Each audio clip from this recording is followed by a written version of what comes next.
Sir, Yes. sir, the last time you gave us some homework, some four sums. Yes. So could you Yes. just discuss it now? Yeah, we will discuss those questions. I will be sending you solution of that also, so don't worry. Okay. Okay, sir.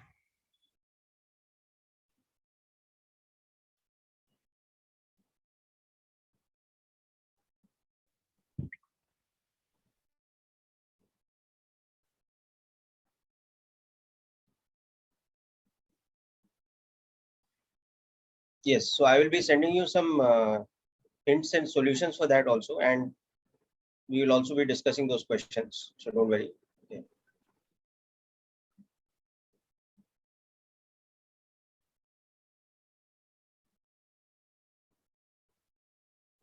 So today we will introduce first of all the more formal language of calculus and take a relook at the concept of instantaneous rate of change and average rate of change in the language of calculus.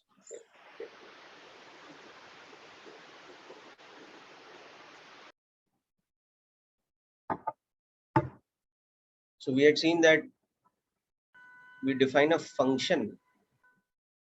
So this is a quick recap of some of the things we had seen last time. We define a function as the relationship between an independent variable, which we generally denote with this, and a dependent variable.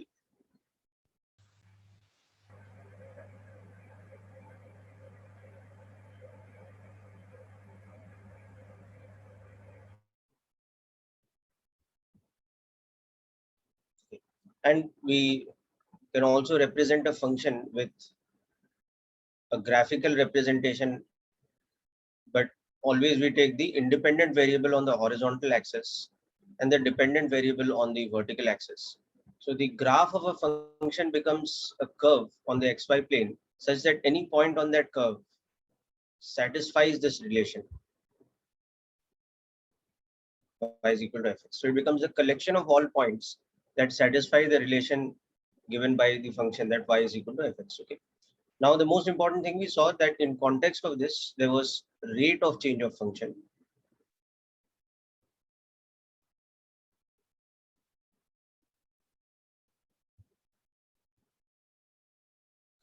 So we saw that there are two types of rate of change, average rate of change and instantaneous rate of change. So average rate of change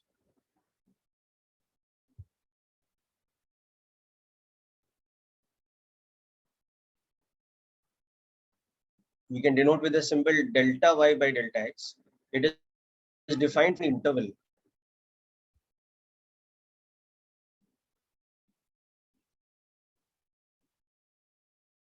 So it becomes y2 minus y1 upon x2 minus x1, where y2 is nothing but the value of the function at x2. Y1 is the value of the function at x1. So this becomes the definition of the quantity average rate of change. And when we interpret this quantity in terms of the graph of the function, we can see that if we draw the two separate points on the graph or on the curve that represents the function at x equal to x1 and x equal to x2, and if we join these 2 points with a straight line, then the average rate of change is nothing but the slope of the straight line. So if this is the function, and let's say this is the point x1, and let's say this is the point x2.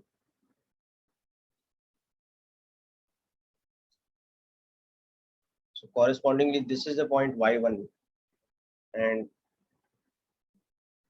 this is the point y2, because this curve represents the same function y is equal to fx. Okay.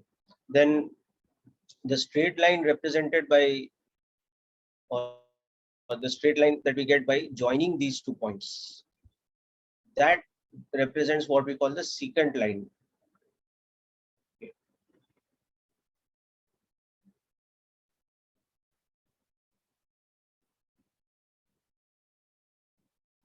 This line is what we define as now the secant line through those 2 points. and this here is our y2 minus y1. This here is our x2 minus x1. So this also becomes delta y by delta x is also tan theta, or what we call the slope of the secant line. So for any given function, this is a rather easy thing to calculate in comparison, because we have a direct formula for it. So as long as we are given the interval x1 to x2, we can just substitute the values in the given function and we can find it out. Okay. So let's do a quick example of this. I want to find the average rate of change for, let's say, y is equal to sines from x equal to pi by 2 to, sorry, from x equal to pi by 3 to x equal to pi by 2. Just try this out. So know that pi by 3 is 60 degrees, right? And pi by 2 is 90 degrees. But whenever we are calculating rate of change of an trigonometric function, x is always taken in the SI unit, and SI unit is in radians.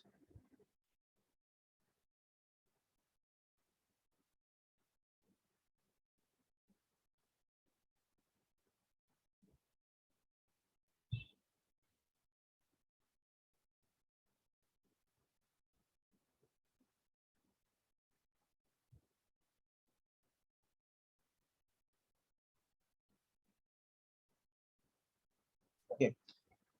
So while calculating anything to do with rate of change of trigonometric functions, we must be careful to this to do this. Okay, even if the original question had given the value of x in degrees instead of radians, we should convert that to radians when substituting in the formula for average rate of change.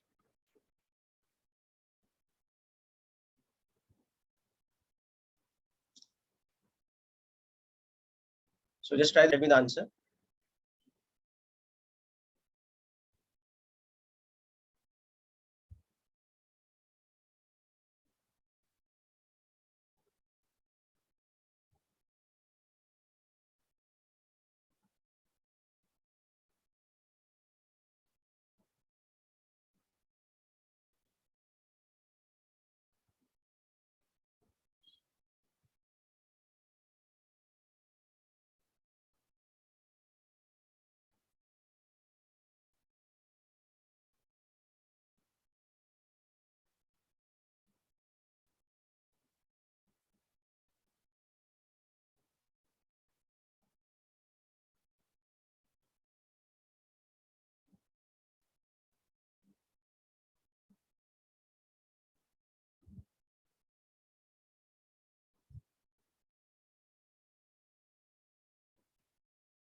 In progress.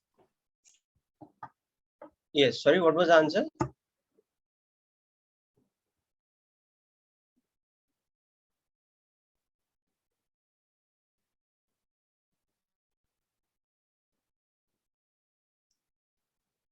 Okay, so let's figure this out from the formula that we've written earlier. So here the function is sine square of x. Okay, and we want to find the average rate of change delta y by delta x from x1, let's say, which is equal to pi by 3 to x2 equal to pi by 2. Okay, so what will be y1? It will be f of x1, which is sine square pi by 3. So that's how much? Root 3 by 2 whole 3 square. by 2 whole square. So 3 by 4, correct? Yes, sir. And what will be y2? f of One. x. Yes, very good. That's sine square pi by 2. So that's 1 square. So that's 1. Okay. So what is my average rate of change now? Sir, 1 minus 3 by 4 upon pi by 2 minus pi by 3. Very good. Okay. So y2 minus y1 upon x2 minus x1. The numerator will become 1 minus 3 by 4, which will give me 1 by 4, correct? Yes, sir. Divided by the denominator, which is pi by 2 minus pi by 3, which will give me pi by 6. Sir, 1 by 4 divided by pi by 6. Okay. So that we can write as 3 by 2 pi. 3 by 2 pi. So that is approximately equal to 3 upon 2 into 3.14. Okay. 1 by 120. So it will be very nearly equal to 0.5, or it will be something like 0.48 something. Okay. So if we analyze this graphically also, we can understand, we can interpret the result, why it will be like this. Okay. Because if you look at the value of the function sine square x,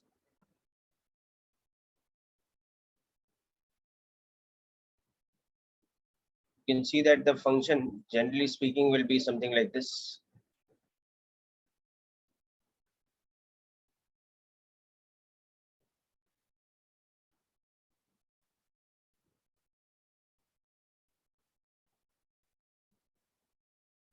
And we continue ahead like this.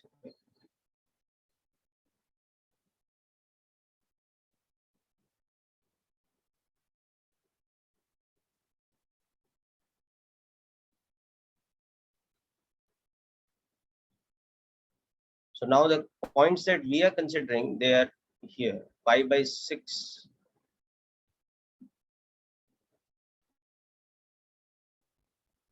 And the value of the function at pi by 6.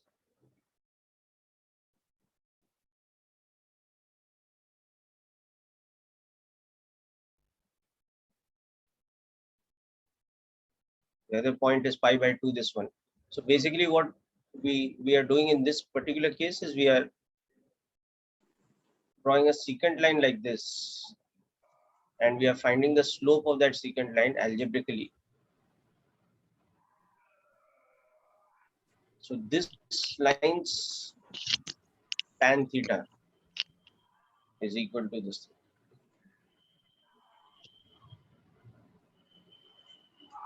Is equal to this value. Sir, Yes. sir, can you explain me that y1 or y2 once again?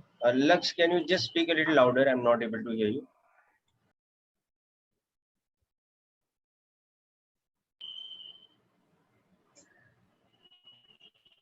Sir, Yes, Lux. sir, y1 and y2, can you once explain me again? How we got y1 and y2? Na? Okay, so see, what is the function? The function is sine square x, na beta? So what is x1? Okay. X1 is pi by 3, which is the same thing as 6. So what is y1? It is a value of the function at x1. So what is the function? It is the sine square function. And what is x1? It is pi by 3. Okay. So that's sine square of 60 degrees or sine.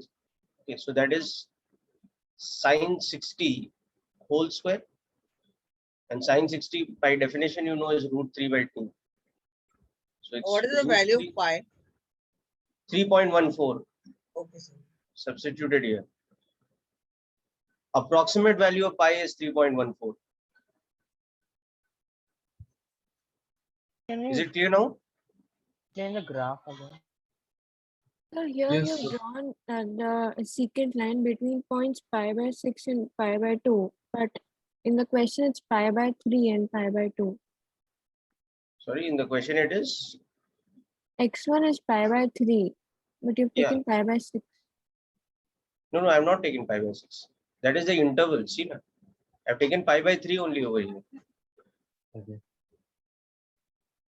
See this? X1 has been taken pi by 3. And that's why Sir, I the. meant on the graph. Oh, sorry, on the graph. Huh? Yeah. This point is Yeah, it's pi by supposed to be pi by 3. correct. Okay. Oh. That's correct. This is pi by 3. and that's why its value is 3/4, because the graph is of sine square x. Yes, sir. So no. Okay. Sir, Yes. sir, in this case, there is also one more chance that we get 3/4. In pi by 3 and pi by 2, there is one more value in the x-axis so that we can get 3/4. Not following you. At which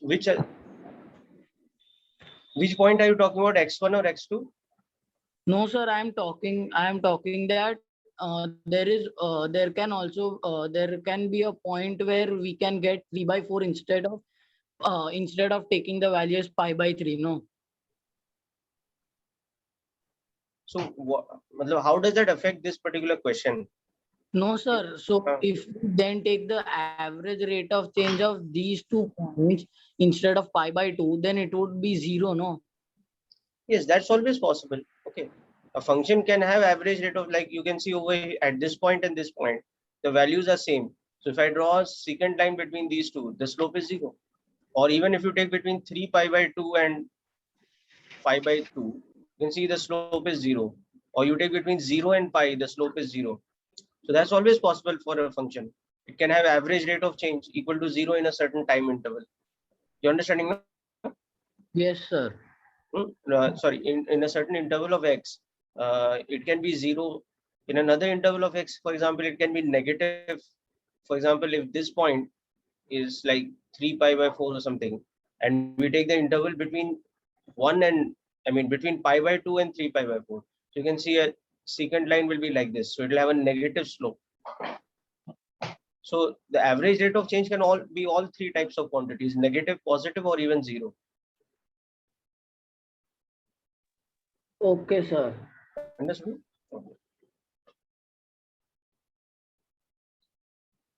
Okay, now let's come to the other type of concept, the other type of rate of change, the instantaneous rate of change.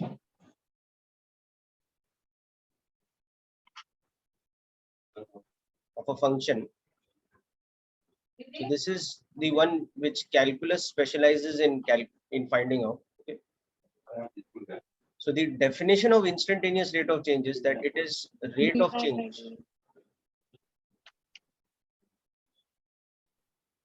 at an instant. So the symbol that we use for it is dy by dx, and the meaning of that symbol, if it is for this function, is that it is a special condition called a limit.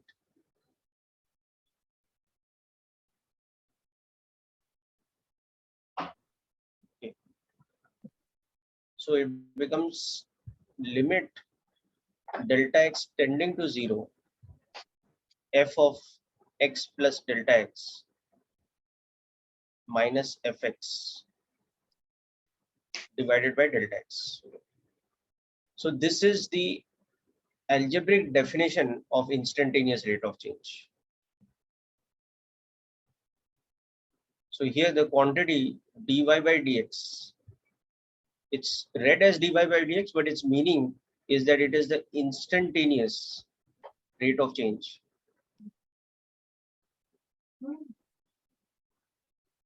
of y with respect to x. In progress. And the meaning of the term limit delta x tending to 0. This means that delta x is what we call an infinitesimal. That is, it is the inverse of infinity.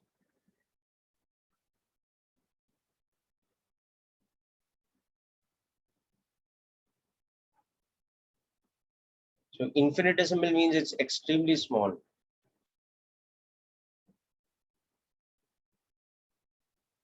So much small that it is tending to 0.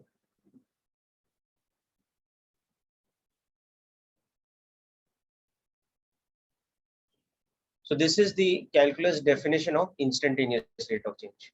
Now, as we had seen that when we interpret this in terms of graph,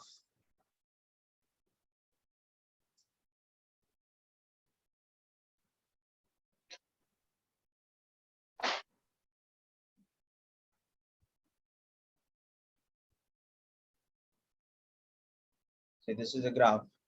Now, suppose we are finding the instantaneous rate of change at this point X.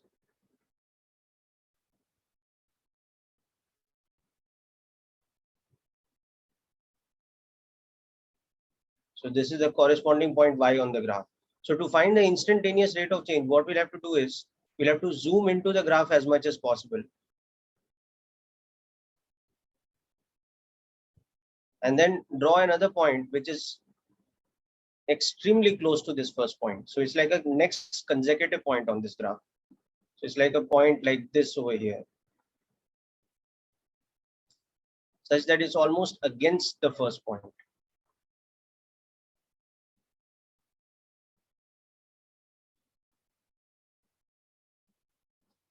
So then accordingly, what happens is that this interval here, this is dx, which is basically delta x tending to 0.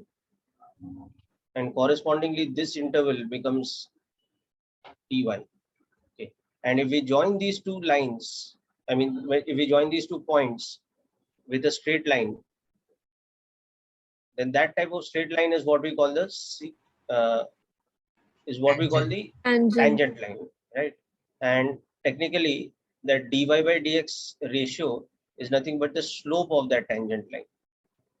So it is considerably more abstract as a concept, okay, which is why we need to always generate the slope of that tangent by solving that limit formula that we have discussed. Okay, so this type of the line is called the tangent line. So if we zoom out of this again now, so we can see that The points seem to merge. yeah, so the points have merged. Very good. So we can see that the points have kind of merged, and the graphical interpretation of this becomes that for this function y equal to fx at a given point x like this, the instantaneous rate of change is slope of tangent at that particular point. Okay. So now, as you can see, there is no direct algebraic formula for it, like we had for average rate of change. We had the formula y2 minus y1 upon x2 minus x1. Instead, here we have this complicated definition that it is limit delta x tending to 0 like this. Okay. So for that, we need to generate a whole, different bunch of rules and formula, etc. And that is where the process of differential calculus comes in. So today we will see the first introduction into the operator called differentiation and the process called differential calculus, which is used specifically to find dy by dx for any given function y is equal to fx. Okay. So first of all, I hope this geometrical picture is clear to all of us. Okay, this thing. Okay. Now let's talk about differentiation, or the subject of differential calculus. So this is the first part of calculus. You can divide calculus into 2 sections: differential calculus, which is to do with rate of change, and integral calculus, which we'll see later, is like a reverse process of differentiation. So differential calculus deals with an operator called differentiation.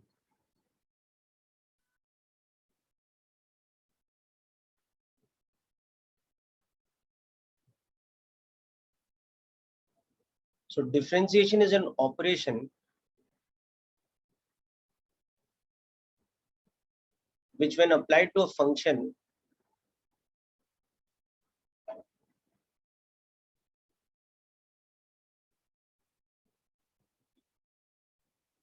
let's say y is equal to fx, okay, results in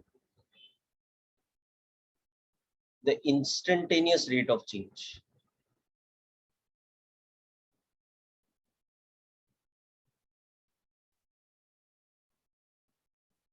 For that function.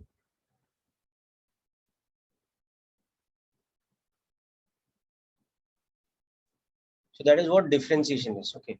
So the symbol used for the operator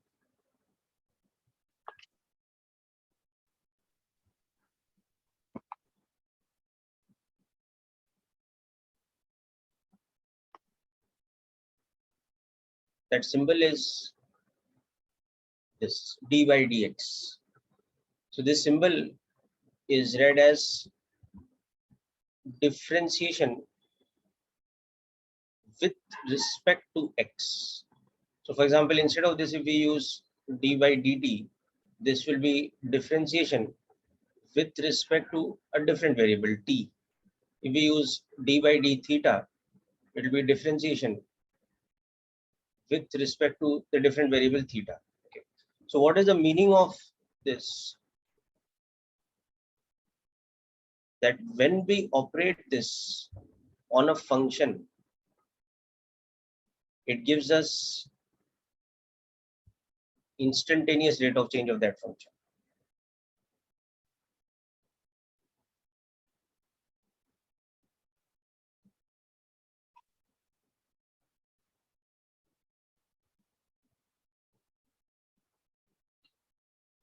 With respect to x.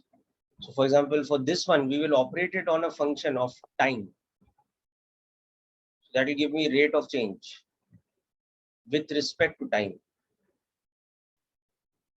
But which rate of change? The instantaneous rate of change.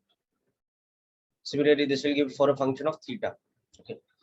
So just make a quick note or run through of this, then we will discuss the various rules, principles, formulae, etc. that we use for the differentiation operator. So as you know, in maths, we have different types of operations for which we have different kind of symbols like addition, subtraction, difference, division, modulus, whole square, sine, cos. These are all operators. But till now, most of the operators that we have learned, they apply to numbers. So for example, addition, subtraction, etc. They can apply to natural numbers, they can apply to integers, they can apply to the set of real numbers, they can apply to the set of rational numbers. So various type of number systems.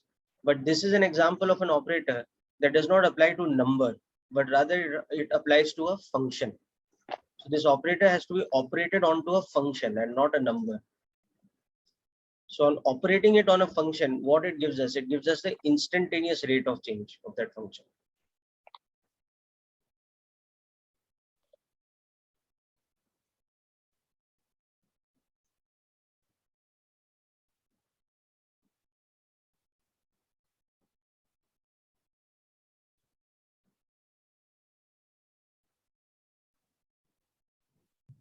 Sir, can you give us an example of how to calculate the limit method? Yes, we will take lots of examples.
Okay, so we can also kind of visually think of this like this, that think of the differentiation like a certain mathematical machine. Okay, so this is the differentiation operator. So when we input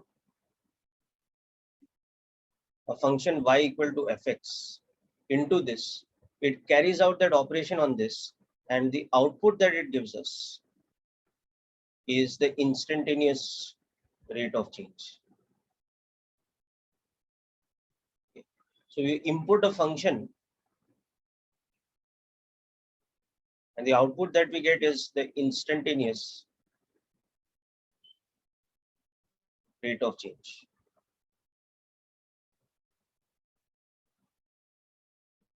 So for example, we had seen last time that if we have the function y equal to x square, we know that instantaneous rate of change becomes 2x. So what this tells us that the differentiation operator applied to the function x square should give us 2x. Okay. Now how exactly this does this? It does this by applying the definition of instantaneous rate of change. So we get from here to here by the definition of instantaneous rate of change, and that definition was that it is limit delta x tending to 0 f of x plus delta x minus fx divided by delta x. Okay. So for this function y equal to x square, you can see that this definition applied gave us something like this. F of x plus delta x became x plus delta x square. So f of x plus delta x minus fx divided by delta x. Okay. So further expanding this, the numerator becomes x square plus 2x delta x plus delta x square minus x square upon delta x, which we further algebraically solved as this. Okay. Now the very critical step, we can cancel these two because delta x is tending to 0. It is not equal to 0. So we are left with limit delta x tending to 0, 2x plus delta x, and that becomes equal to 2x. So this is a very basic example of how, by using the definition of instantaneous rate of change, the operation of differentiation, the differentiation operator calculates the instantaneous rate of change of this function to be equal to 2x. Okay. So we'll see another few examples today. So last time, for example, we had seen this example. We had also seen the x cubes derivative. We had also seen that differentiation of x cube. 3x square. Yes, very good. It was 3x square. Okay, let's take a fresh example today. Let's try to apply this definition and see what happens if I have this function y is equal to 1 by x. Okay, of course, this is defined for x being non-zero values. Okay. So here x should not be equal to 0. So x can be from minus infinity to 0, union with 0 to infinity, but not including the point x equal to 0, because division by 0, as you know, is an illegal operation, or it's an undefined operation in math. So we can't define y for that. Okay. So now we want to find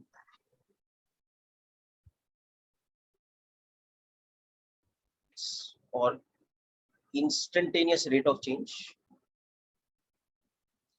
of y with respect to x. Okay. So we want to find this by applying the definition or the limit delta x tending to 0 method. So let's find this out, and then from that, let's do one thing. Let's find the slope of the tangent to the curve y is equal to 1 by x at the point. So let's compare for three different points: x equal to 0.5, then x equal to 1, and then x equal to 2.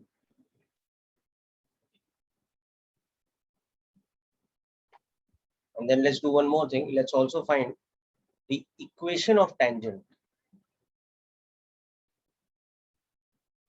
So we have to find the equation of the straight line of the form y is equal to mx plus c. So equation of the tangent drawn at the point x equal to 1. Okay, so Delta x is how much? sorry, beta, what was the question? Delta x? Delta x. Delta x tending to 0. That is the definition. Yes. Delta x will be always be tending to 0, right? In the case of dy by dx, in instantaneous rate of change, that is the definition of the instantaneous rate of change. It is delta y by delta x for the limit delta x tending to 0. You understanding? No? The definition of this term is this only. No? It is limit delta x tending to 0, f of x plus delta x minus fx divided by delta x. This is the definition for any function y equal to fx. So, sir, Yes. in this first case, do we have any particular interval for x like 0.01 or 0.001 or anything? No, it is defined for an instant. No? It is not defined for an interval. You understood the point? No? Yes, sir. That is the difference between the average rate of change and instantaneous rate of change. Here, I have asked you to find the slope of the tangent. That is the instantaneous rate of change. No? So you have to find the value of dy by dx at the point x equal to 0. Here you have to find the value of dy by dx at the point x equal to 1. So just as an example, I'll take you back here. For example, for the function y equal to x square, now if I asked you what is the slope of the tangent at the point, let's say x equal to 2, the answer would have been it's dy by dx at x equal to 2. Now what was dy by dx? It was 2x. So that is equal to 4. So that is the meaning of this. Now that if we do the graph of y is equal to x square,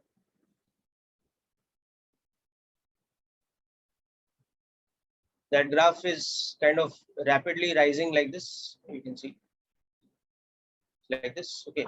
So if let's say this was the point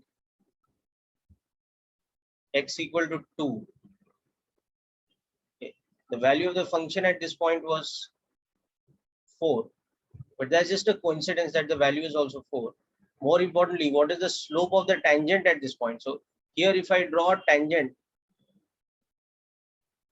this tangent will have a slope equal to how much? It will have a slope equal to 4. Okay. So understood the meaning of instantaneous rate of change in terms of value, no? Yes, sir. Okay. So now this same thing by this limit method over here on the right hand side, like we've done by the limit method. Now we have to do that operation for which function now? For the function 1 by x, y equal to 1 by x. Okay. So just try this out.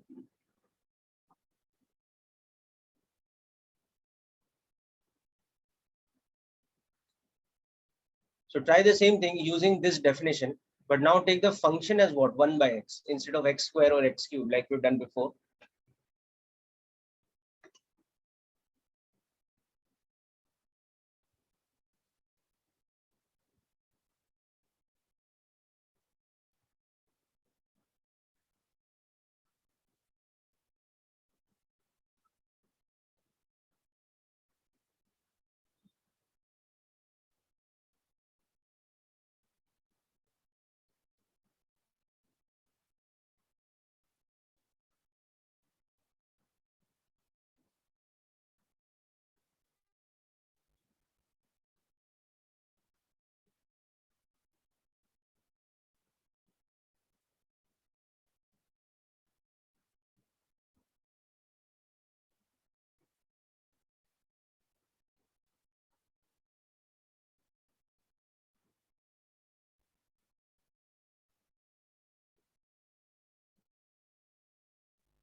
Yes,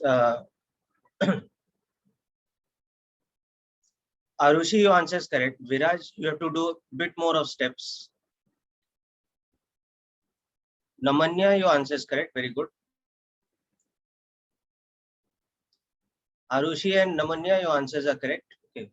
Hope the others are also trying it. Viraj, you have to just check your calculation once.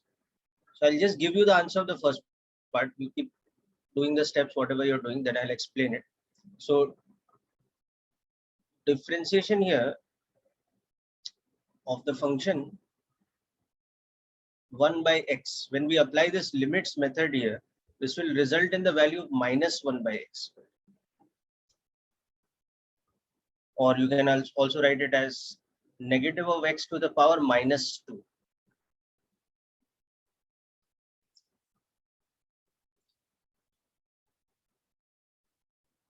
Oh, Viraj, you got it correct. You've written the power as minus 2. Yes, good.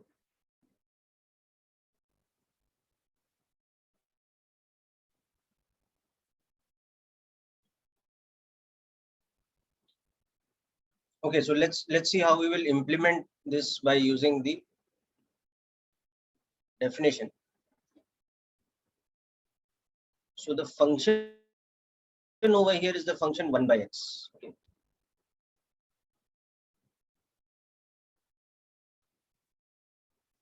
So when I use the limit method, I want to actually calculate this quantity and then apply the limit on it, the delta x is tending to 0. So the function itself here is 1 upon x. So the value of the function at the point x plus delta x becomes this.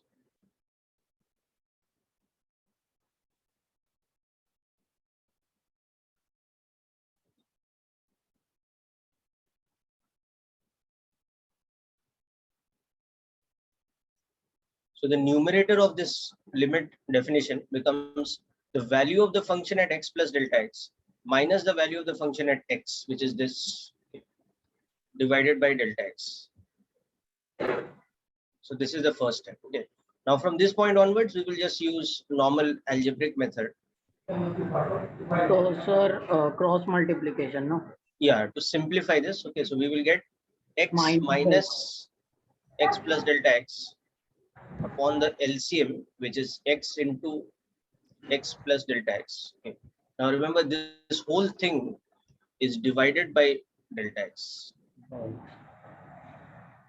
Right? We can write it like this also now.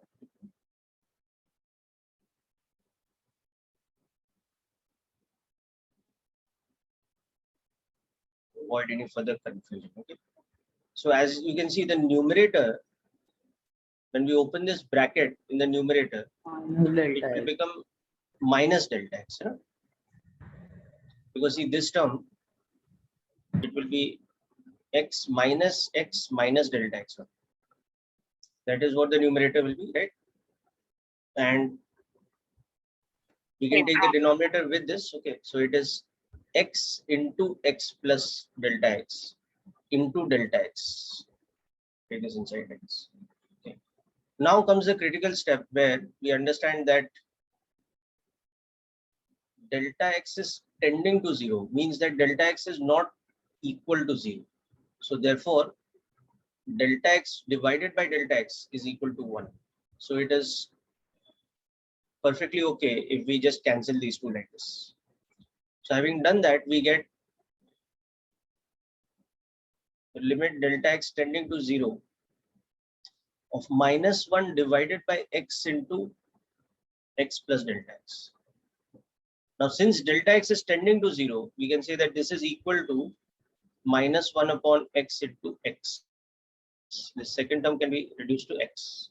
So the answer becomes that it is minus 1 by x square. So that is the value of our dy by dx for the function y is equal to 1 by x. So this is the proper definition method of calculating the instantaneous rate of change by applying the limit delta x equal to 0 method. Okay. Of course, as you can see, this is pretty lengthy. So we will develop a set of formulae from this definition and use those formulae in future instead of doing this entire lengthy derivation every time for a function.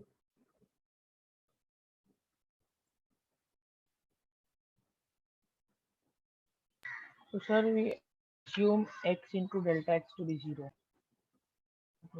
So we assume X into delta x to be 0. x into delta x to be 0. Yeah, I mean, we assume like delta x is tending to 0. No? So for example, we have this term x into x plus delta x.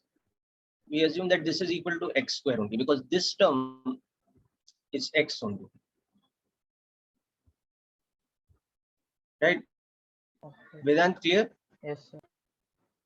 But why we are able to do that? Because we have the condition that delta x is tending to 0. No? So delta x is tending to 0 actually means that it is such a small number that we cannot imagine it. Like you might say tending to 0 means delta x is, let's say, 10 raised power minus 10. But I'll say no, it's even smaller than this because we can imagine this number. We have written this number. So is it equal to 10 raised power minus 50? No, it's even smaller than this. It's such a small number that we cannot imagine. So it is merging, okay, to 0. It's such a small value. Very good, Namanya. That's correct. The values of the second question's 3 parts are correct. What you have calculated.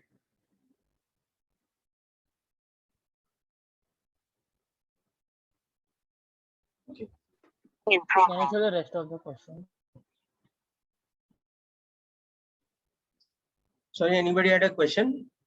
Can you show the remaining So question? means do we have to expand means all the values given? Now we have to substitute the values given. Okay, that's what we have to do in the second part. We don't have to expand this whole thing. But see, now for the second part, we have seen that for the function y equal to 1 by x, the rate of change, the instantaneous rate of change is given by the value minus 1 by x squared. So therefore, at, for example, x equal to 0.5, the slope of tangent, what will that slope be? That is equal to the value of dy by dx at the specific point 0.5. So it is minus of 1 upon 0.5 squared. So as you can see, that value will become 0.25. minus 1 upon 0.25, or that is the same thing as minus 4. So this will be the slope of the tangent at this point. This will be the slope.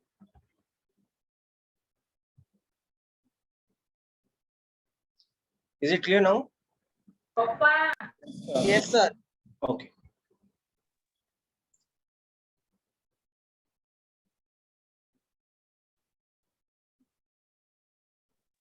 Sir, Yes.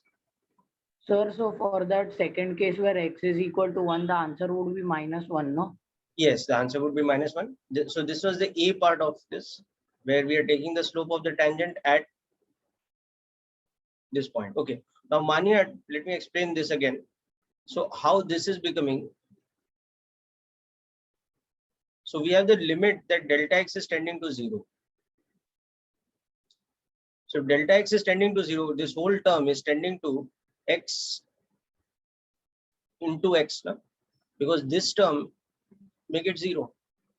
Understood? So that's how this term is becoming x squared. Is it clear now?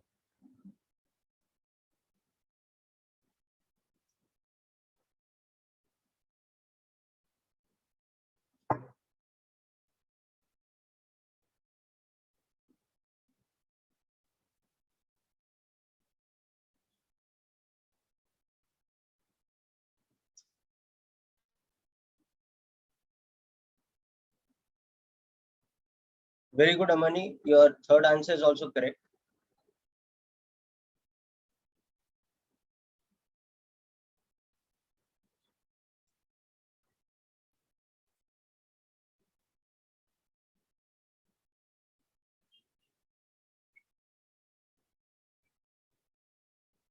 We saw this is minus 4. Okay. Because for y equal to 1 by x, the instantaneous rate of change was minus 1 by x squared. Next thing, slope of tangent at x equal to 1, that becomes equal to this. +1. So that becomes minus 1 by 1 square, so minus 1. Okay. And similarly, slope of tangent at x equal to 2, that's equal to dy by dx at x equal to 2.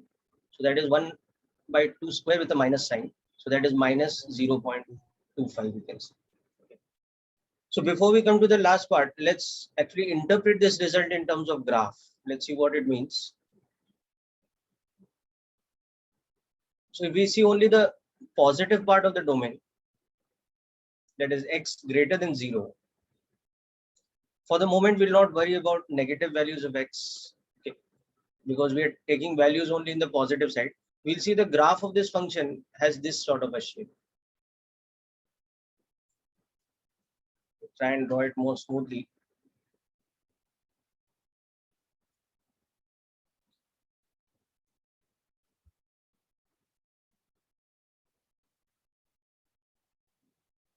Something like this. Okay. So for example,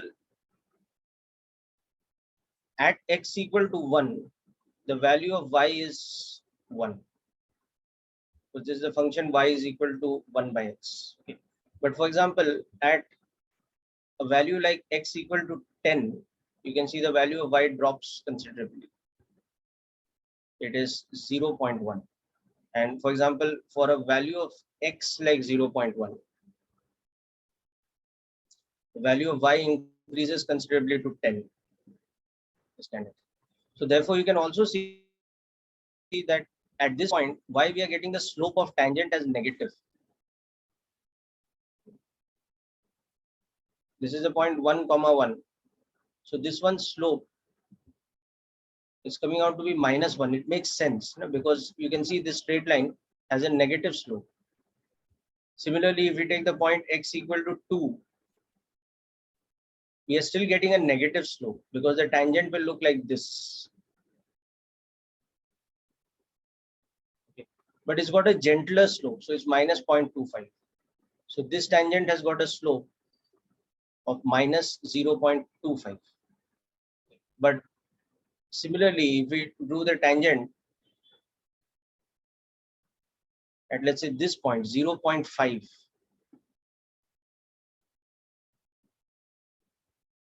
we get a more steep slope. So this particular tangent, it has a slope of minus 4, as we had said. So that is the shape of the graph. As the graph is dropping like this, at different points, if we draw tangents, you can see that the slope is becoming more and more gentle as x increases. So that's an interesting property of the function that we can understand by the formula of instantaneous rate of change, which is minus 1 by x squared.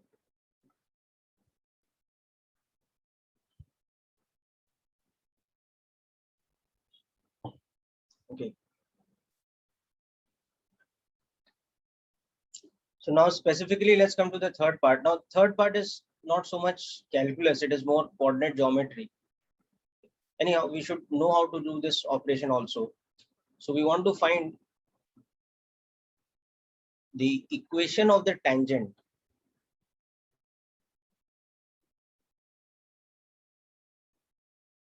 line at x equal to 1 for the function y is equal to 1 by x. Okay. So equation of a straight line, as you know,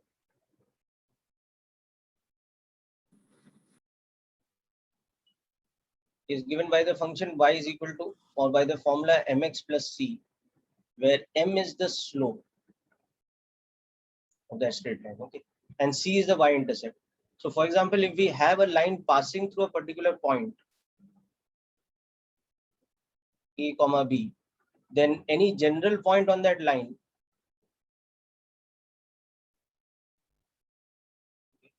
is like this. So this equation can also be written as y minus b upon x minus a is the slope. So the equation of the straight line can also be written like this, that y minus b is equal to m times x minus a. So this is the equation of a line passing through a point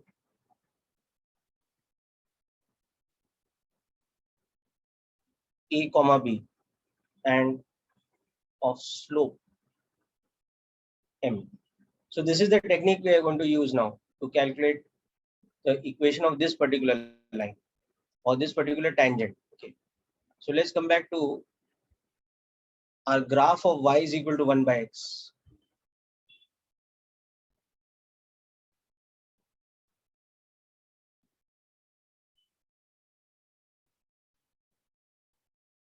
Let's say this graph was roughly like this.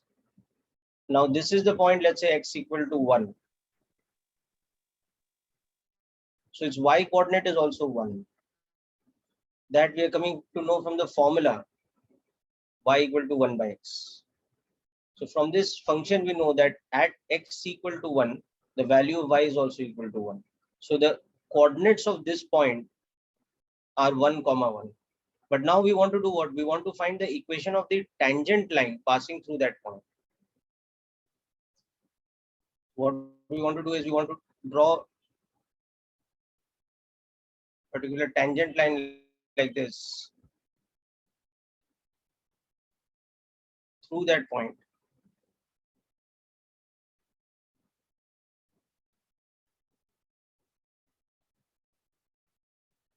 So this is the tangent at x equal to 1 because that's okay. So this tangent line's equation we want to find out. So we now know that the slope of tangent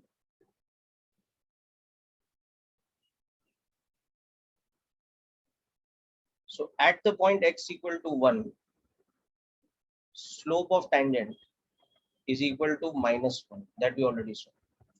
So now the tangent, it is a line of slope m equal to -1 and passing through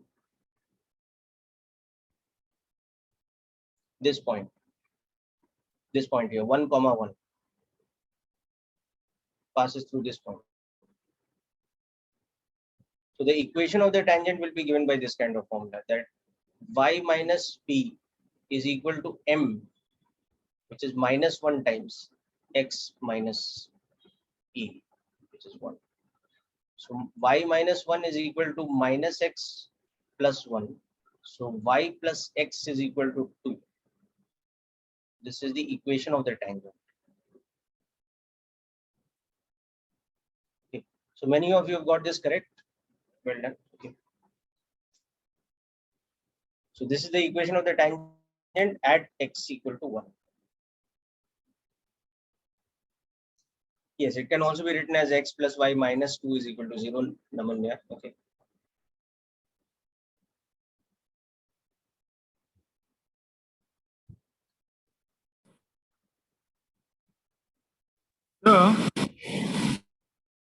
Yes, just Manya, is it clear why the slope is -1 now? Because the derivative or the differentiation of this function is -1 by x square. No? So that is why the slope of the tangent at x equal to 1 is -1 upon 1 square. So that's -1. No? Yes. What was your doubt, Beta? Why did not we use this y equals to mx plus c? Like I think we need to convert it, like y minus. Because this is, we don't know the y-intercept. Na? C ka value kya hota hai? Y-intercept hota hai. But there's no way of directly knowing the y-intercept in this case. Na? Instead, what information we have about the line? We have two informations. One is that the slope m is equal to -1, and the other is that it is passing through a particular point AB, which is 1, 1. Okay, na? Y-intercept be possible in this graph because x will be 0 then. Vedant, can you just speak a little louder? I can't hear you. Sir, y-intercept in this graph, would it be possible? Y-intercept will be positive in this graph. You can see. No, would it be possible because x will be 0 then? Y is equal to 1 upon x. हाँ तो देखो ना ये equation of line मिल गया ना मुझे. Y plus x is equal to 2. So this has this line. If you write it in the standard form, na, you can see that the value of m is -1 and the value of the y-intercept is equal to 2. That also shows me on this graph, for example, that this point here will be what? It will be 0, 2. So the y-intercept is equal to 2. Got it now? Is it clear, Vedant? Yes, sir. Okay. Sir, Yes, yes, Laksh. sir, can you explain me once this graph part? How I got the graph of the function 1 by x? Yes, sir. That is just, think of the function as a set of ordered points, y equal to 1 by x. Just take some values. Like when x equal to 1, you can see that y is equal to 1. When x is equal to 2, for example, you can see y is equal to half or 0.5. By the time x becomes 5, for example, y becomes 1 by 5, or that's 0.2. By the time x is equal to 10, let's say, y becomes 0.1. By the time x is 100, y becomes 0.01. By the time x is, let's say, 10 raised power 5, y becomes 10 raised power minus 5. So very small. Okay. Whereas if you go on the other side of x equal to 1, that is, you make x lesser than 1, like when x is 0.5, y is 2. When x is 0.2, y becomes 5. By the time x is 0.1, y becomes 10. By the time x is 0.01, y becomes 100. So if you just look at this trend and now plot it on the graph, you will understand how the shape of it looks in the positive domain.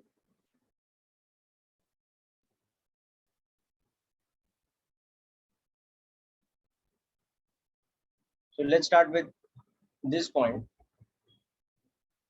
So when x is 1, the value of y is also 1. So it passes through this point. So for example, by the time x becomes 2, the value of y has become half. By the time x has become, let's say 10 or something like this, the value of y has become much smaller and it's going on decreasing. Whereas on this side, by the time x is 0.5, the value of y is 2 and it's increasing further and further. So when we plot these points together,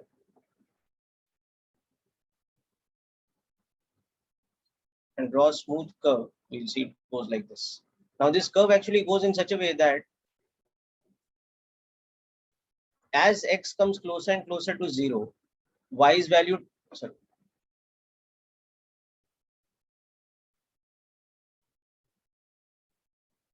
just a moment.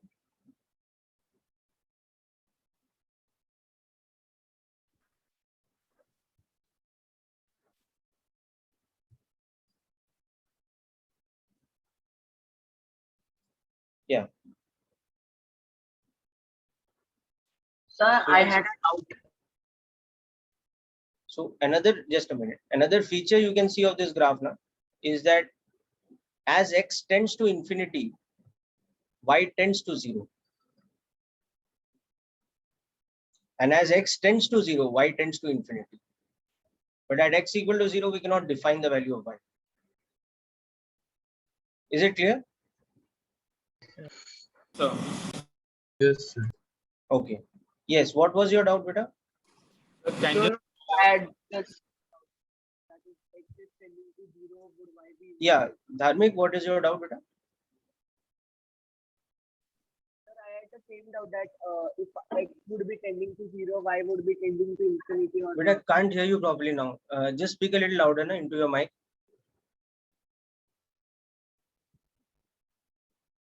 Dharmik? Sir, can you hear me now? Yeah, now I can hear you. Sir, so I was asking the same doubt only that if x is tending to 0, would y tend to infinity? Yes, Can yes. you Y would clear tend it? to infinity. But at x equal to 0, we cannot define y. Define y. So you can see that, for example, when x is 10 raised power minus 20, it's very close to 0. No? So y is becoming 10 raised power 20. It's a very large number. So like this, if we Yes. go on, so as x tends to 0, y tends to infinity. Infinity. But at x equal to 0, y is not defined. It's not infinity, it is undefined.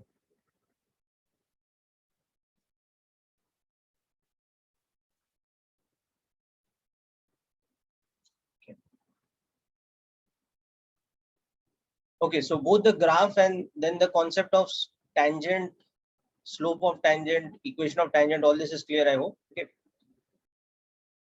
All right, now let's come back to differentiation operator and learn some more things about it.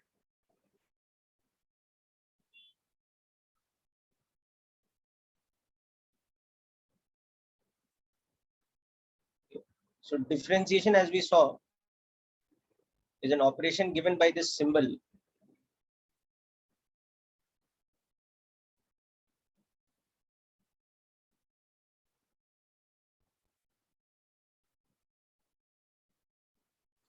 So we saw that for a function,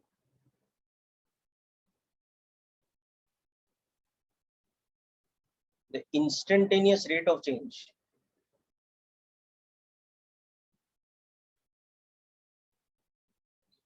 so this symbol, it is read as differentiation of the function fx with respect to the variable x. And what it gives us the rate of change. So sometimes in short form, this is also given by the symbol f prime x. So this is the short form for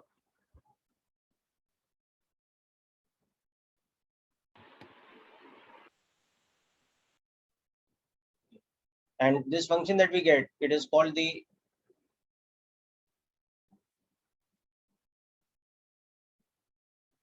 derivative.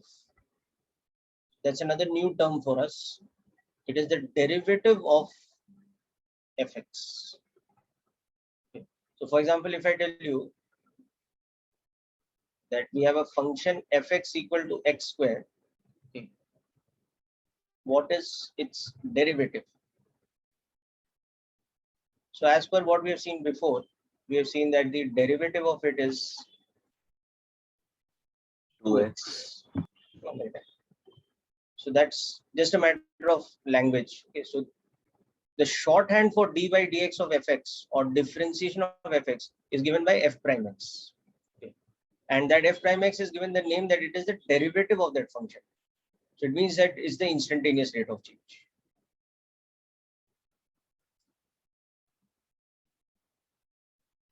So derivative is the value for dy by dx. Yeah, derivative is the instantaneous rate of change of the function fx, or it is a value of d by dx of fx or differentiation of fx with respect to x. Okay. So this thing, the differentiation of the function fx with respect to x is the derivative of the function fx. So it's just a matter of what name we are giving this. It's called the derivative.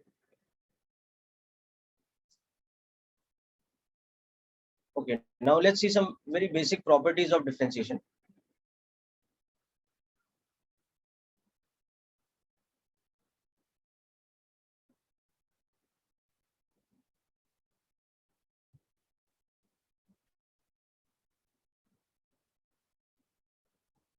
Along with properties, we'll also see some formulae. There are two slightly different things, properties and formulae. So the first property we'll understand is that differentiation of any constant is equal to 0. And this is very easy to understand because if y is equal to a constant, then what does the graph of y look like? It's a horizontal straight line. So obviously, if we draw a tangent at any point, we'll have a slope which is 0 now. So we just understand this logically without doing any further derivation. We understand that the constant function y equal to c, it looks like this. It could be a negative number also, in which case it could be below. Okay, so this is called the constant function. So you can say why call it a function only, because it's not varying with respect to x. So, but it's just a trivial case. Okay, so at any point, if we draw the tangent at some x equal to x, we can see the slope of the tangent is always 0. So that is the justification of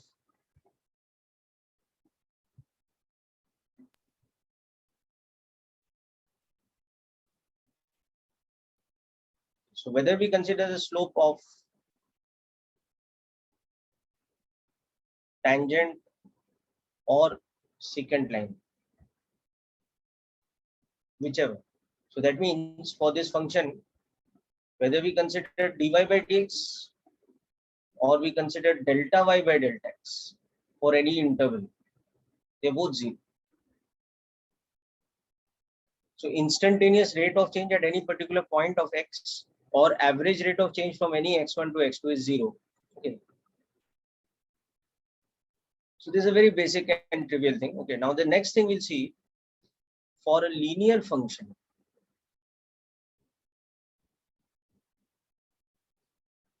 Y equal to mx plus c. Even this one is trivial. Okay. The instantaneous rate of change, that is differentiation of mx plus c with respect to x, will be m. And the reason for that is also very simple. We can justify it geometrically, that if we draw the graph of a linear function, whether it's a graph with a positive slope or a negative slope, the tangent drawn at any point is going to be the line itself. So slope of the tangent at any point will be equal to the slope of the line itself.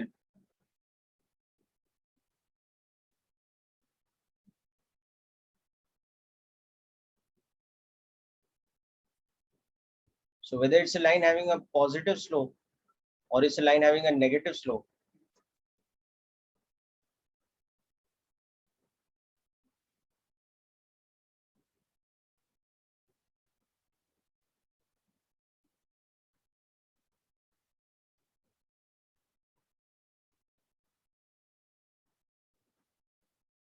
at any point,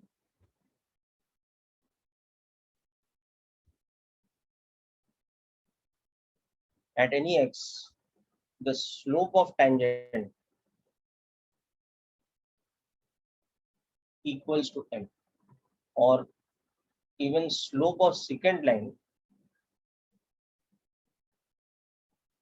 from any x1 to x2 equals to m. So whether we calculate instantaneous rate of change at a particular point or we calculate average rate of change between 2 points, in this case also,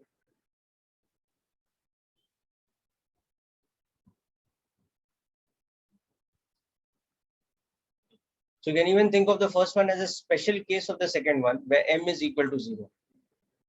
Instead of m being positive or negative, it's equal to 0. So these are obviously two very basic things. Okay, nothing very extraordinary about this.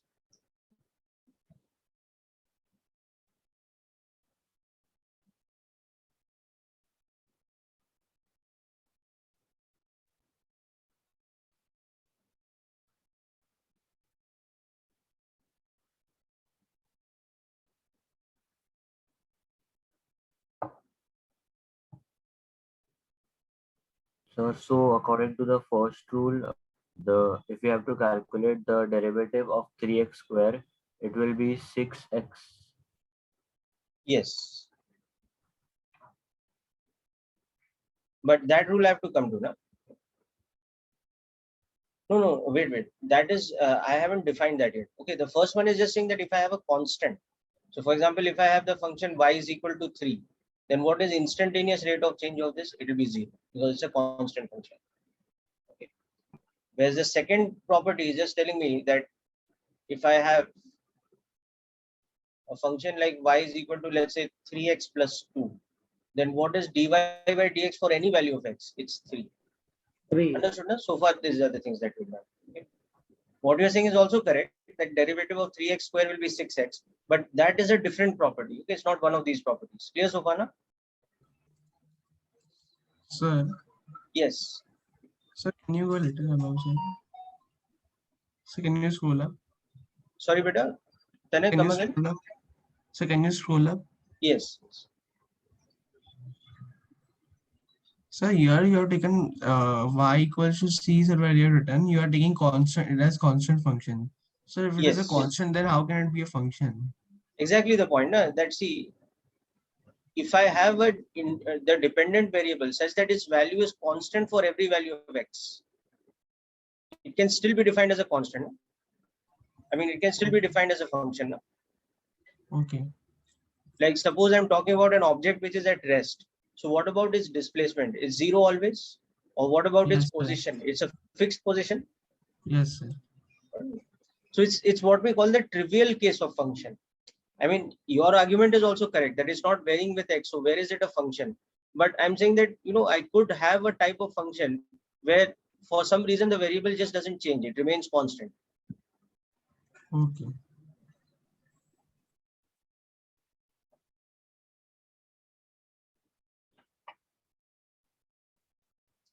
Okay, now we come to the first important formula of differentiation. So this is different. This is not a property. This is a formula.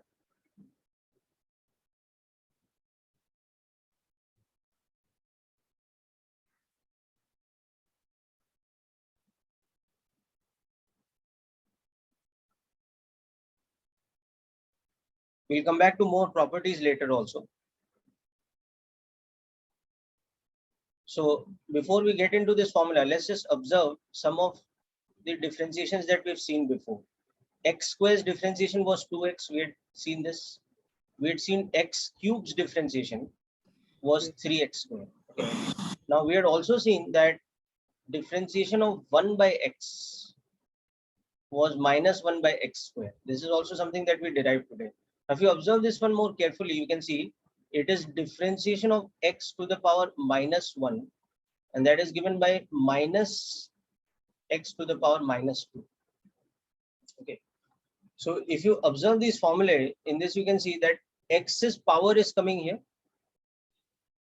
Okay, and the power of x is becoming this. If you observe here, x's power is coming here, and this power is becoming 1 less. If you observe here also, you can see x's power is coming here, and the actual power of x is becoming like this.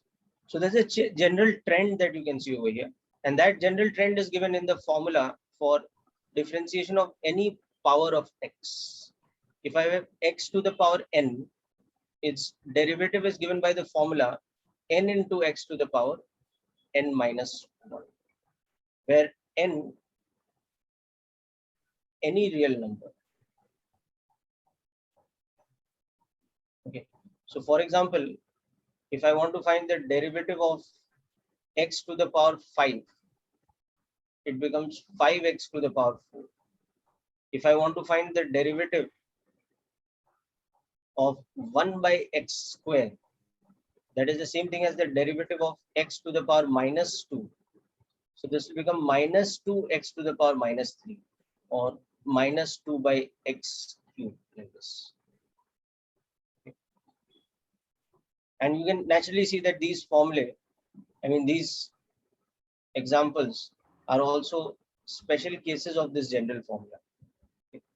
So this is the kind of general formula that we use for all algebraic functions. This is going to be a very important formula for us from this point onwards. Okay. So just like we had proved these three today and earlier by using the limit delta x tending to 0 method, there is a proof for the general formula also. But there is no need for us right now to get into that proof, okay, because in physics, we need to be able to apply the differentiation operator, more important than the proof of the various formulae. Okay. We will discuss about the proof at some later stage also, don't worry. But at the moment, I want you to concentrate on learning how to use the formula rather than the proof of the formula.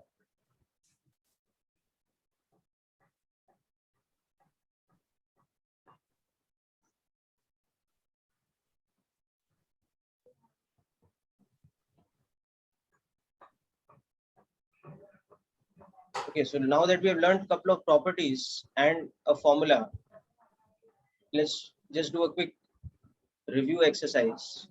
Okay. So we want to find the derivative.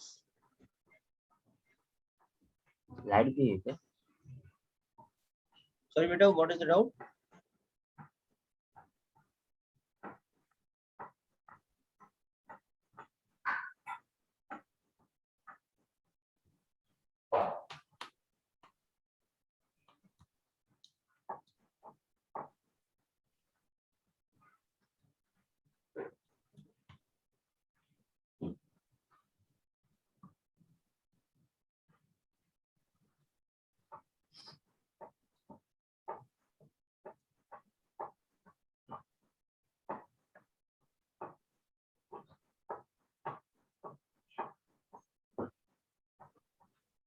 Okay. So just find the derivative of each of these functions, people. We'll discuss soon.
Okay, Rishikesh, very good. Manya, correct, very good.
Okay, very good. Arushi, Vedant, Pratik, Viraj, correct? Sir, I checked the answer. Yes, I'm checking.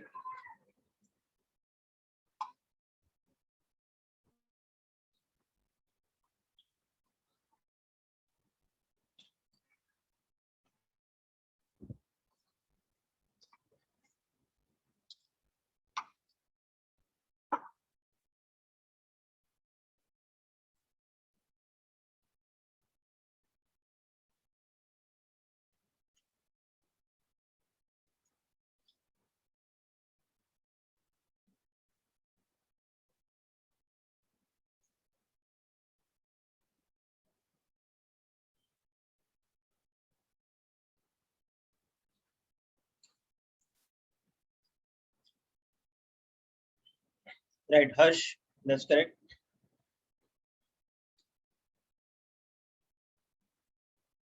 Okay, so let's go over each example. So y is square root of x.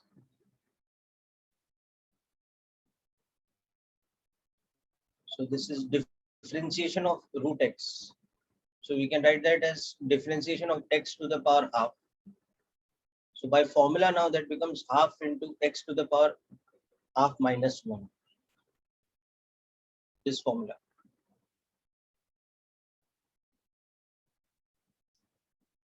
So that is,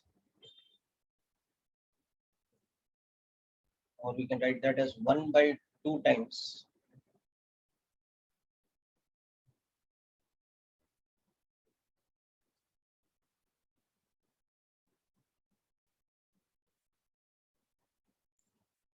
I mean, it's, even this is all right, but simplified further, it becomes this. Then this one is rather easy. You don't have to do any initial simplification.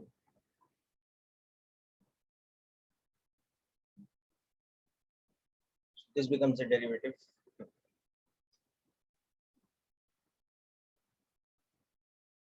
The next one,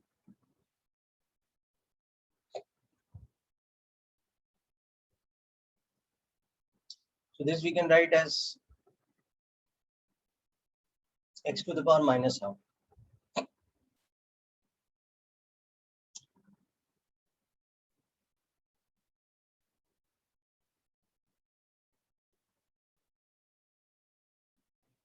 Now when we invoke this rule,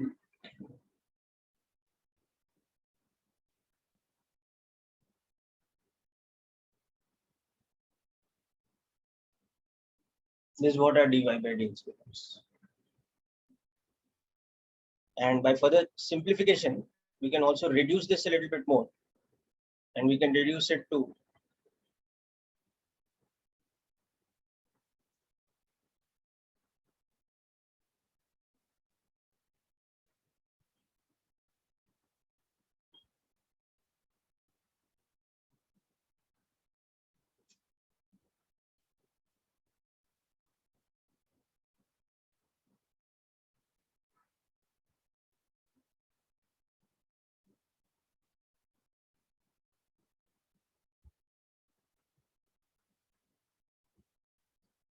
like this also.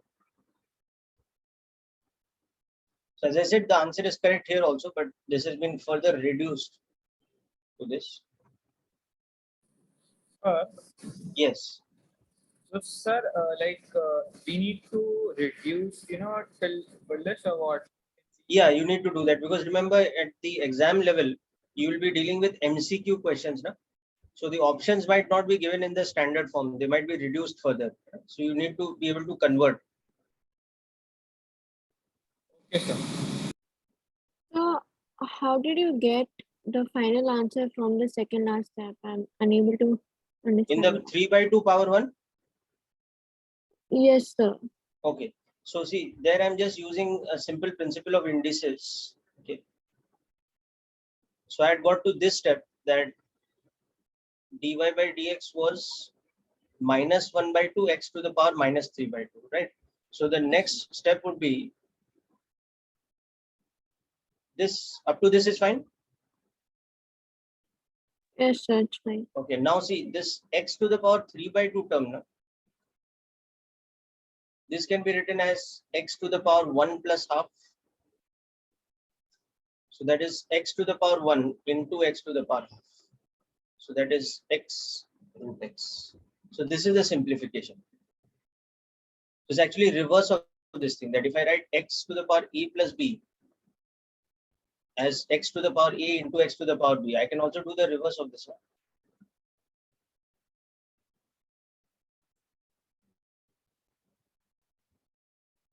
Is it clear, beta? Okay. Sir, could you Yeah. scroll up? I wanted to note down the sum. Yeah. Sir, this x to the power a plus b is equal to x raised to a into x raised to b would be used in the next one also, no? Yes, yes. In fact, you have to do that. In fact, in the next one, you have to first simplify this as x to a single power. So it is x to the power 2 into x to the power half. So x square root x, you'll have to simplify it using this method.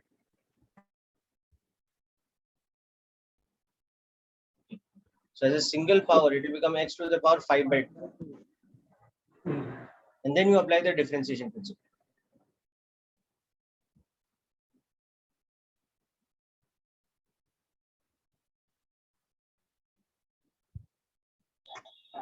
Sir, Yes.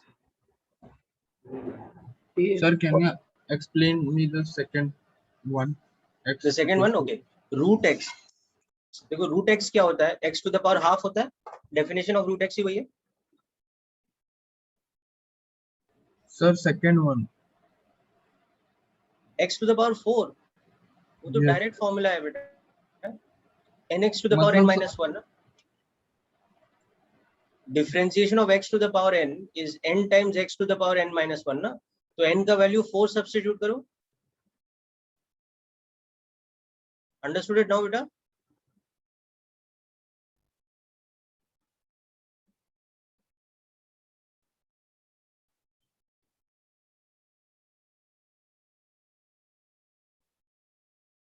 Is it clear? Yes, sir. Lakshay, just substitute the value of n directly as 4, na? So it becomes 4 into x to the power 3. That's 4x cubed. Na?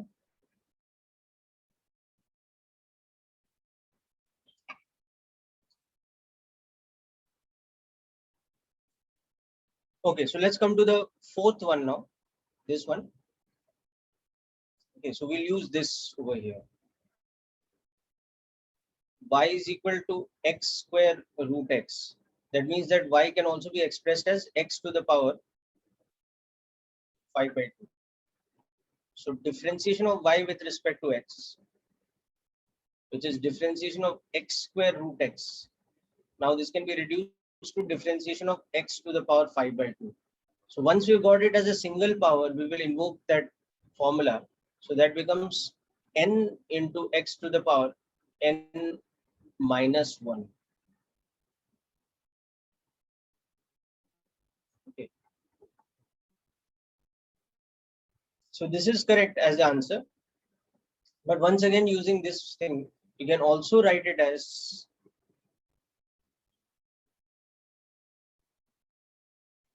five by 2 x root x.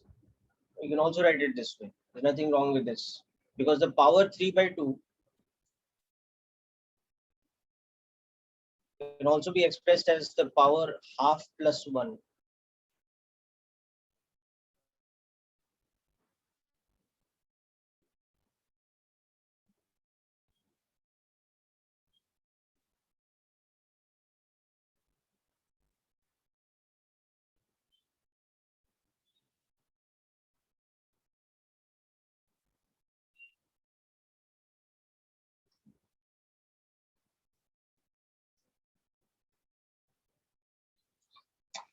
Okay, people, so hope you're finding it easy so far. Okay, let's come to the last part. Square root of x cube. So this is like a different sort of index rule you'll have to use for this.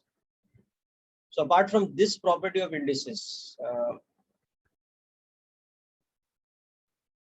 apart from this property, You also have another property that x to the power a upon x to the power b is x to the power a minus b. Okay. And you also have a third one that x to the power a to the power b is x to the power a into b. So these are the three sort of principles of indices that you can use in these type of questions, where different combinations of power are given. Okay. So the fifth question finally was, we have to find derivative of square root of x cube.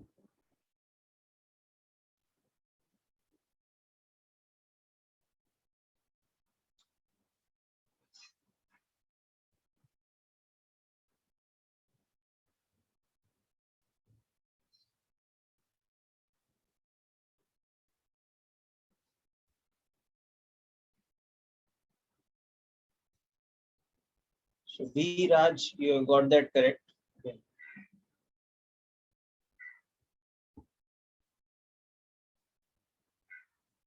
Pratik, your answer is also correct.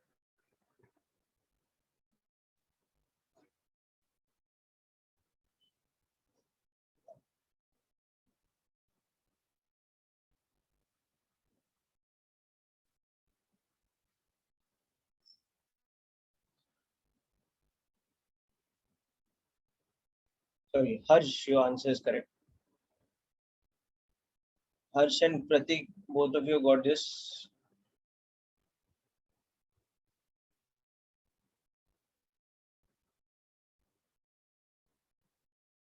Yes, Arushi correct.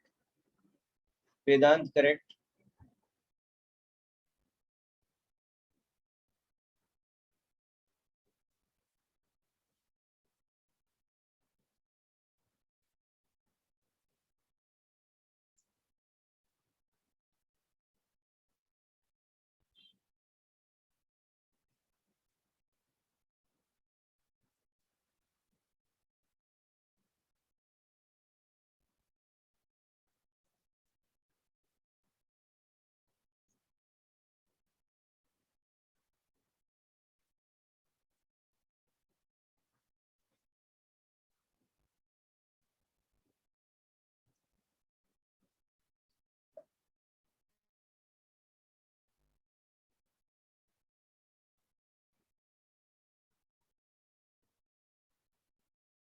Okay, let's quickly go through the last one. Why is it square root of x cube? Okay, so this will reduce like this. It is x cube to the power half. So it is x to the power 3 by 2. So differentiation of y is differentiation of square root of x cube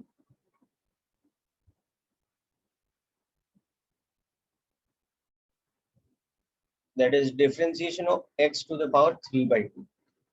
So that will become n x to the power n minus 1. This, okay. So we can see that dy by dx can also be written as 3 by 2 root x or this, whichever.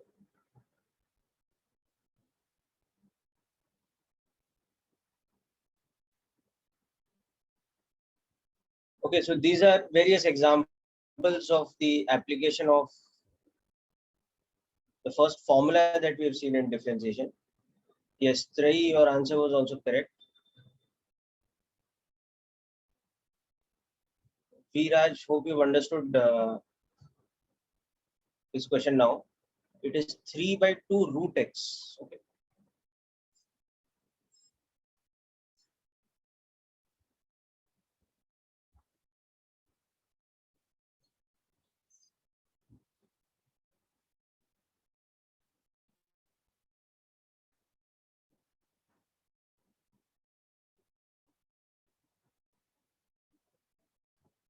Sir, Yes.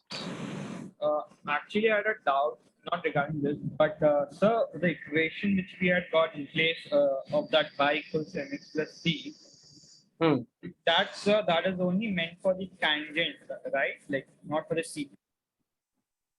Sorry, come again, beta. Y equal to mx plus c is a straight line. Yes. So for that. So the equation is only meant for tangent line, right? Not for the secant. Like No, but what happens now in the case of y equal to mx plus c, the graph of y versus x itself is a straight line, no? You understanding? yes, sir. So the actual graph coincides with the tangent and the secant line. So they are all three the same thing only. Yes, sir. You know, so whether we draw tangent line at any point or we draw secant line between any distinct points, they are actually overlapping with the actual y equal to mx plus c line only, no? Okay, sir. So that's why the average rate of change for any interval is equal to m, as is the instantaneous rate of change at any point x. You know. Okay, sir. So that is a property that the straight line has, y equal to mx plus c. But that property does not get repeated for any other type of function, because any other type of function other than straight line is curved. So the moment you have a curve, the tangent and secant line in general are not going to be the same thing. Yes, sir. That's why. Okay. Of course, even for a curve, it might have happened that for a specific value, they are coinciding. For example, if I have a function that, let's say, looks like this. Okay. Now, for example, at this point, if I draw a tangent that looks like this, okay, but also that is a secant line between this point and this point. So if I take this point as x1 and this point as x2, it just so happens to be that the secant line between x1 and x2 is the same as the tangent line at x1. But in general, that's not going to happen. That's not going to be true for any other 2 points. Whereas if it's true for all points, then the graph itself should not be a curve. It should be a straight line. Okay, sir. So that's why we say that that's a unique property that the straight line has, that average rate of change is equal to instantaneous rate of change, which equals to the slope of the line. Okay, now coming back to a couple of more important things before we wind up today. So we were discussing properties of differentiation earlier. Yes, any other doubt? So the linear slope or line which you were talking about, yes, its instantaneous rate of change and average rate of change is all going to be the same, right? The doubt, Peter? The instantaneous rate of change and the average rate of change in the linear line function, those are going to be the same, right? Is going to be the same. That's correct. And that is equal to the slope of the line. Yes, sir. So for example, if I have y equal to 2x minus 1. So whether I calculate delta y by delta x between any 2 points, or I calculate instantaneous rate of change at any point, it will be the same, and that value will be 2. Yes, sir. So that is the idea. Okay. So 2 properties of differentiation we had already seen. Now let's look at the third property. So this is the property that we were actually talking about once earlier also, that if we have a constant multiplied by a function, so we can take the constant outside and just differentiate the function next. Okay. So C is a constant. So in short form, we can write this as what we did right now, right? We haven't really applied this yet in any of the questions. Okay. So the example of this will be, suppose we have y is equal to 5x square. Now earlier we had seen that differentiation of x square, this we had seen the power rule was 2x. Okay, but what about 5 into x square differentiation? So we want to find out. So when we do this operation,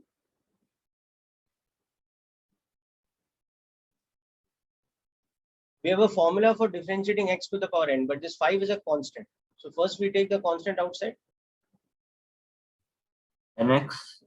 Yes. So then we apply the formula here. So this becomes 2 into x to the power 1. So as you can see, that becomes 10x.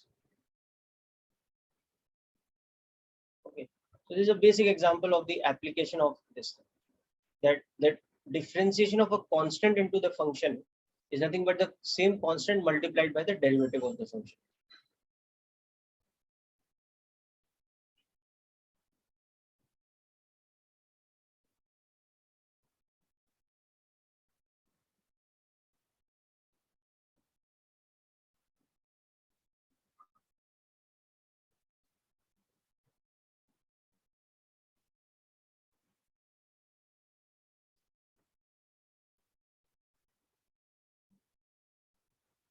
just make a quick note of this and then try out this question. I'll put up the answer in just a moment.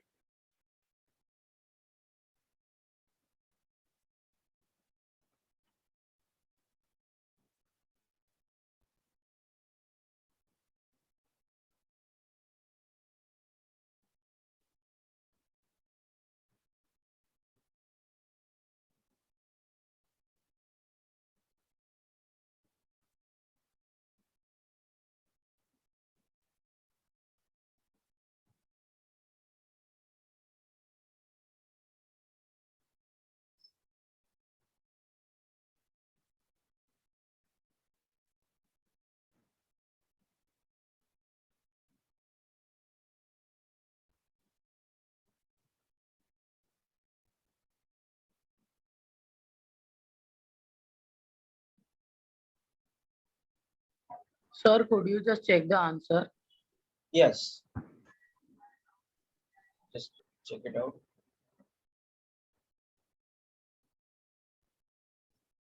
Yes, very good, Pratik. That's correct. Manya, that's correct. Even Rishikesh, correct. Harsh, correct. Namanya, correct. Namanya, just check the power of x once. X root x. So that's correct. Yes, that's correct. Vansh, correct. Yes. Three, correct. Very good.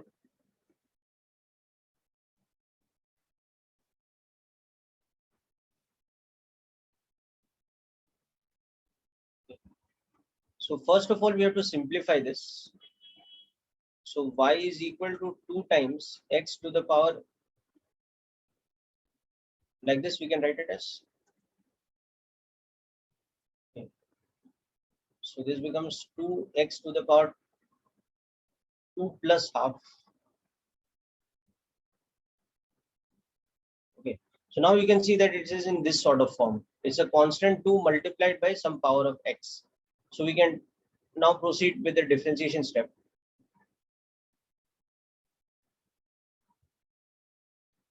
So differentiation of this function.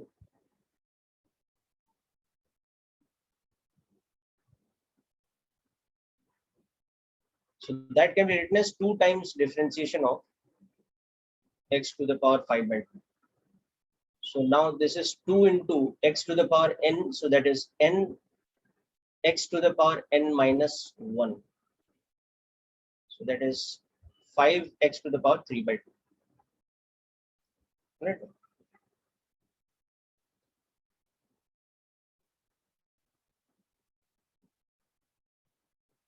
Yes, very good, Arushi and Namanya. Your answers are correct. So we can leave the answer this way also, or we can reduce it further. X root x. And we can write it as 5x root x also. Because x to the power 3 by 2 again is x to the power 1 plus half.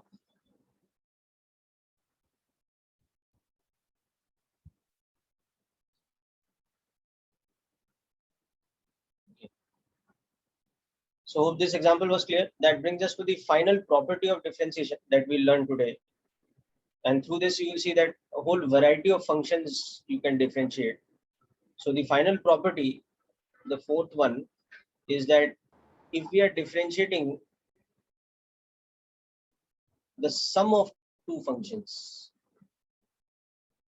okay, it is equal to, this is like a distributive property. It is when we put the differential operator inside the bracket, it becomes differentiation of the first function plus differentiation of the second function.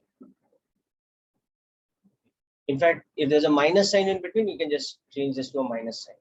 So for example, we have y is equal to x square plus x cube. So differentiation of y with respect to x will become 2x plus 3x square. So in the full steps, it will be written as this.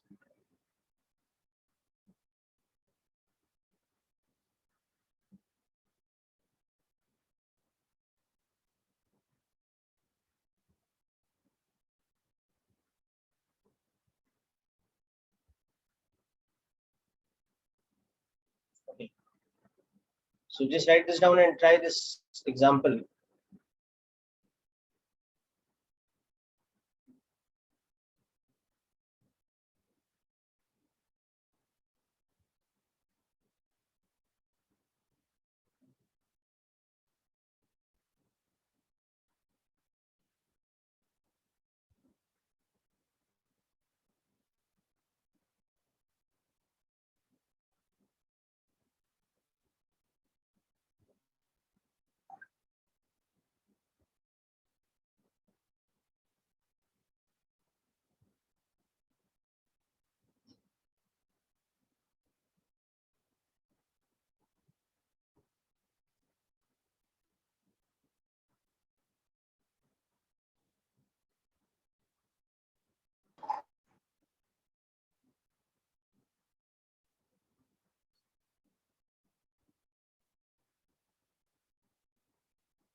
Sir, I have answer. Yes. Check.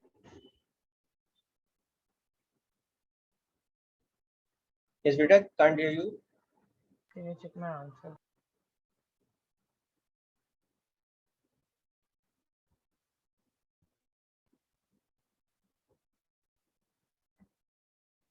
Yeah, so it will become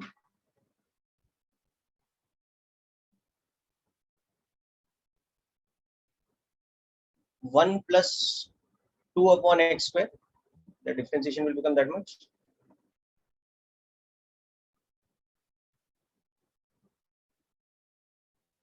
So first we'll have to reduce this. We'll have to reduce this to x minus 2 by x, like this.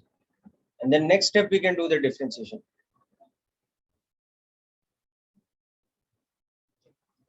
So next step,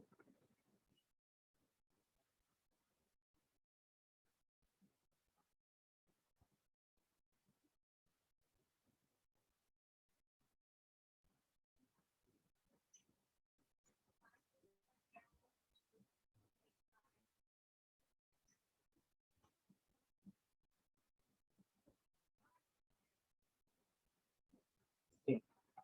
So that becomes 1 minus 2 into minus 1 into x to the power minus 2.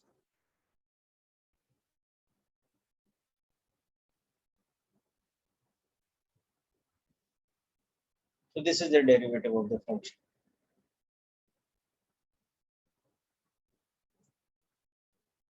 Okay, people, so hope the steps are clear. So generally speaking, if you just systematically, yes, Namanya, correct. Pratik, now your answer is correct. Okay. So as you can see that if you just, you're careful while doing the steps and, you try to avoid mental calculation and skipping steps and all that, and write down each of the steps carefully one after the other. It's just a matter of patience. It's like solving algebra. Okay. And differentiation is something rather easy in that case. Okay. All right. So hope these questions are clear. And with that, we conclude today's session. Okay. I have sent you a set of answers with some hints for the first assignment.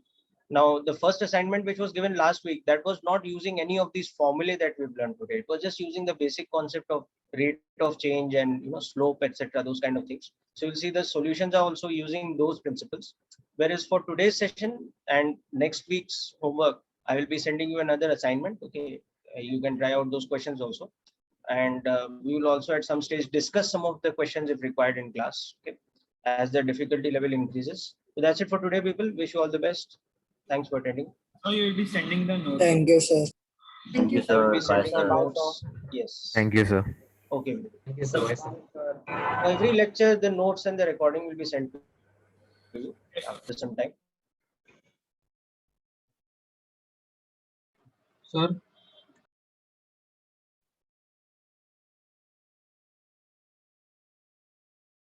sir, Yes, Lakshya. sir, I am not able to understand that part, that first 5 question. Can you explain me in shorter way? You Which can. question, madam? Sir that first sir यही जो आपने अभी जो पढ़ा रहे थे वो वाला मेरे को पता नहीं समझ में नहीं आया. So, एक बार Lakshya, what I suggest now that when I send you the recording, now just go through the recording carefully once. Now you will understand. Okay. Okay. Okay. By today evening, I will send you the recording. So just go through the recording once again. Everything is explained step by step in detail in that. You just go through it once. Okay, sir. Thank you. Bye.